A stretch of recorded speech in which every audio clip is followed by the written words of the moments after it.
ayer la Coparmex, el presidente de Coparmex, que es José Medina Mora, decía que México ya vive una crisis de constitucionalidad y que esto se podría agudizar si se acata o no se acata la decisión que determine la Corte hoy. Y bueno, lo que yo le quiero preguntar es si usted ha sopesado bien los efectos que esto podría tener en la incertidumbre en las inversiones e incluso en la afectación a la creación de empleos. ¿Y por qué no le preguntan a la Corte?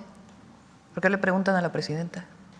¿Por qué no le preguntan a la Corte, el presidente de Coparmex, sobre su decisión? O sea, porque quienes están violando la Constitución es la Corte. Quienes están sobrepasándose en sus funciones es la Corte.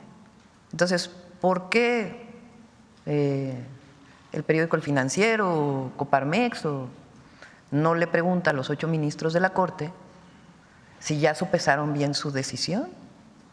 Si 8 ministros pueden ir en contra de un pueblo de millones y millones de votos, por ahí de 36 millones.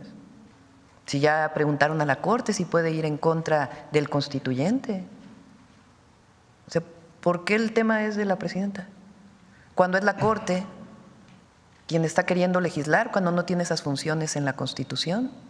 8 ministros, por encima de la Cámara de Diputados, de la Cámara de Senadores, de la mayoría de los congresos locales, de la soberanía que está en el pueblo. Entonces habría que preguntarle, habrá que dirigir este cuestionamiento a los 8 ministros de la Corte y ministras. Bueno, quizás el sentido de mi pregunta es en que si usted ha sopesado las afectaciones que podría tener sobre la economía en torno a este choque de poderes, digamos, o sea, es el poder judicial por un lado, el poder ejecutivo y legislativo por otro, y esto lo que puede generar, o sea, más allá digamos, de las posiciones de uno o de otro, sino lo que puede generar en la economía, en la incertidumbre entre los inversionistas. No sé si usted ha sopesado eso. Pero regreso a la pregunta, ¿por qué la Corte no sopesa eso? Porque la decisión hoy está en ellos, hoy van a empezar la discusión. Entonces, esa pregunta hoy recae sobre los ministros y las ministras, no recae sobre la presidenta.